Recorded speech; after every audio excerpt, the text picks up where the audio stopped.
Halo semuanya, perkenalkan saya Gani. Di sini saya akan melakukan simulasi order to cash menggunakan modul accounting eksternal yang sebelumnya telah kita install pada Odoo 17.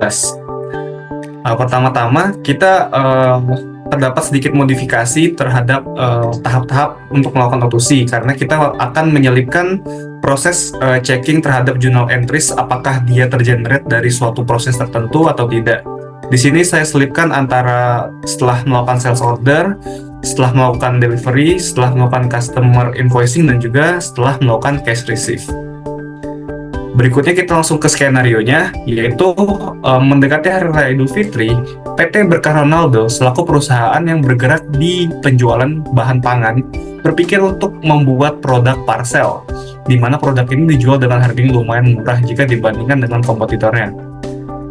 Di lain hal, PT Bromart selaku distributor produk yang langsung berurusan dengan masyarakat berminat untuk menjual produk parcel yang dibuat oleh PT Berkah Ronaldo karena dianggap sesuai dengan momentum yang menuju Lebaran seperti pada saat ini. PT Bromart pun bersedia untuk membeli sebanyak 1.000 parcel yang akan dijadikan stok untuk dijual kembali ke masyarakat dari PT Berkah Ronaldo. Selanjutnya, sales pada PT Berkah Ronaldo, yakni Simo, mengirimkan quotation kepada PT Bromart. PT Berkah Ronaldo pun mulai membuat barang yang diinginkan dan melanjutkan prosesnya hingga ke tahapan pembayaran yang akan dilakukan oleh PT Bromart secara langsung atau menggunakan immediate payment di sini ya.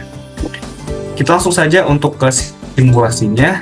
Di sini saya telah login sebagai admin ya. Sebelumnya telah kita install modul accounting eksternal dari Odoo 17. Terus juga kita juga memerlukan modul invoice, inventory, dan juga sales ya. Untuk pertama-tama kita perlu membuat beberapa user. Di sini sesuai dengan fungsinya masing-masing. Untuk order to cash ya, untuk proses order to cash ada Acim, ya, dia bertanggung jawab di accounting. Di sini ya itu accountingnya dia sebagai advisor. Berikutnya ada Shimo, dia penanggung jawab untuk sales. Di sini salesnya sebagai administrator. Dan juga Wadiono, warehouse. Di sini dia bertanggung jawab sebagai inventory terhadap warehouse. Dia role-nya adalah inventory administrator. Setelah itu kita membuat perusahaan. Ini perusahaan kita sendiri, yaitu PT Berkah Ronaldo, dan juga perusahaan lawan jual kita, yaitu si PT Bromart. Setelah semuanya telah dibuat, langkah berikutnya adalah kita perlu membuat produk kategori. Kita dapat masuk ke dalam inventory, lalu ke configuration, lalu ke product categories. Karena di sini parcel saya anggap sebagai barang yang consumable, saya akan merubah untuk tidak perlu membuat baru tapi untuk memodifikasi dari kategori yang udah ada, itu kategori consumable. Di sini inventory valuation-nya saya ubah menjadi automated. Setelah itu kita perlu membuat produk yang ingin kita pasarkan. Ya, ini adalah parcel. Di sini saya telah buat produk parcel. Di sini dengan sales price $20 dan juga cost-nya $15. Dan juga produk kategorinya sudah diassign sesuai dengan apa yang tadi kita modifikasi, yaitu consumable product. Setelah selesai, kita dapat memulai proses O2C ini dari awal. Yang pertama, kita perlu login sebagai sales. Di sini adalah si Shimo ya. Setelah itu kita dapat langsung membuat quotation dengan masuk ke modul sales. Buat new quotation, kita cari lawan jual kita, yaitu PT Bromart. Sini, terus kita isi produknya sesuai dengan apa yang diinginkan, yaitu parcel dengan kuantiti sebanyak 1.000 buah ya. Oke, setelah itu kita dapat mengirimkan quotation ke PT Bromart untuk konfirmasi, untuk sebagai tanda bukti untuk quotation yang telah kita buat dengan send by email. Oh iya, tadi tidak lupa untuk payment terms-nya kita ubah menjadi immediate payment ya.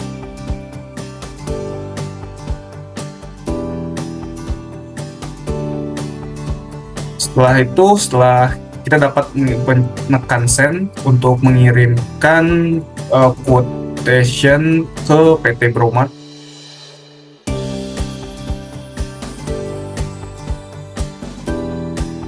Setelah emailnya terkirim, kita dapat melakukan konfirmasi agar quotation-nya berubah menjadi sales order. Di sini dengan menekan confirm ya. Nah, di sini sales order sudah terbentuk sesuai dengan apa yang kita rencanakan sebelumnya. Kita perlu mengecek journal entries. Apakah ada journal entries yang terbentuk dari proses pembuatan sales order ini? Caranya adalah kita perlu login ke user dengan role accounting. Di sini ada si Acim ya, udah saya login dengan Acim. Lalu kita dapat ke modul accounting. Lalu kita ke accounting, kita lihat journal entries-nya. Kita cari sesuai dengan apa yang kita buat tadi, yaitu PT Bromart. Di sini dapat dilihat tidak terbentuk journal entries apapun ya, setelah melakukan proses sales order. Setelah itu kita dapat lanjut ke proses berikutnya, yaitu kita berurusan dengan warehousing. Di sini kita login sebagai Wadiono yang bertanggung jawab atas warehouse. Kita dapat masuk ke modul inventory. Lalu kita untuk cek barang yang perlu dikirimkan di delivery orders.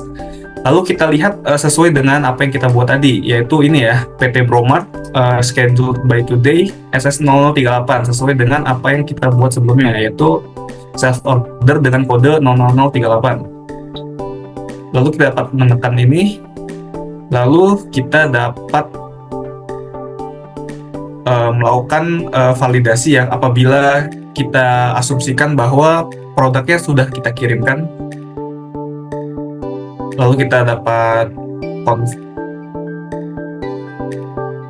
kita disable saja.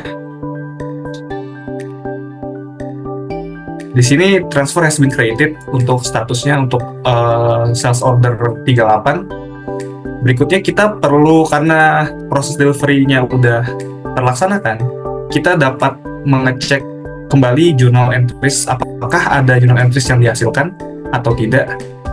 Kita dapat ini, kita refresh dulu sebelumnya. Kita cek kembali dari PT Bromart. Oke, setelah melakukan proses delivery, dapat dilihat belum ada journal entries yang tergenerate ya dari proses melakukan delivery barang. Selanjutnya kita adalah untuk membuat customer invoicing, yaitu dengan balik ke user dengan role sales, yaitu si Shimo tadi. Kita dapat create invoice ya di sini. Terus kita pilih yang regular invoice saja, create draft invoice. Oke, invoice di sini udah tercreate dengan statusnya masih draft. Lalu kita dapat kembali ke accounting, yaitu si Acim. Lalu kita dapat ke bagian customer, terus invoice. Di sini dapat dilihat bahwa ada PT Bromart yang sudah kita buat tadi invoice-nya. Di sini lalu kita dapat melakukan konfirmasi terkait invoice-nya. Dari draft ini statusnya, setelah kita invoice akan menjadi invoice dengan kode tahun 2024 dan kode 0005. Setelah itu kita dapat kembali mengecek apakah terdapat journal entries yang terbentuk dari proses invoicing, custom invoicing ini. Kita dapat ke accounting dan juga ke journal saja. Kita cek di sini adalah PT Bromart. Di sini ada satu journal entries yang sudah terbentuk ya. Di sini dengan jurnalnya itu adalah custom invoice. Kita lihat sebagai berikut. Di sini dengan kuantitinya 1000, price-nya $20 dan tax exclude, kita nggak memasukkan tax-nya. Oke, setelah itu kita dapat ke tahap yang terakhir, yaitu adalah register payment. Nah, register payment tuh kita dapat melakukan pembayaran kita asumsikan bahwa dari PT Bromart itu sendiri telah melakukan pembayaran kepada kita, sehingga invoice-nya itu telah terbayar. Kita dapat balik lagi ya ke customer invoicing tadi, pilih yang tadi PT Bromart. Sini kita pilih register payment, dan di sini kita pilih jurnalnya bank, payment metodenya manual, dan sebagainya. Lalu kita dapat create payment yang menandakan bahwa PT Bromart telah melakukan pembayaran. Lalu statusnya juga udah in payment. Oke, selanjutnya setelah kita melakukan pembayaran, di sini status juga udah in payment ya. Kita bisa mengecek kembali apakah terdapat journal entries yang tergenerate dari aktivitas payment register ini. Kita dapat ke accounting, lalu ke journal entries, lalu kita dapat mencari PT Bromart ya, sesuai dengan yang kita lawan penjual kita. Di sini terbentuk jurnal dalam bentuk bank, dapat dilihat sebagai berikut dengan kode PBNK 1 2024 01. Di sini udah diterbitkan juga ada debit yang masuk $20.000 dan juga yang kredit sebanyak $20.000. Oke, itu menandakan bahwa proses O2C telah berakhir, dan untuk rangkumannya tadi dapat kita lihat ya, dari journal entries itu terdapat 2 journal entries yang terbentuk dari keseluruhan proses order to cash, yaitu pada saat customer invoicing dan juga pada saat register payment. Mungkin sekian dapat saya sampaikan. Terima kasih.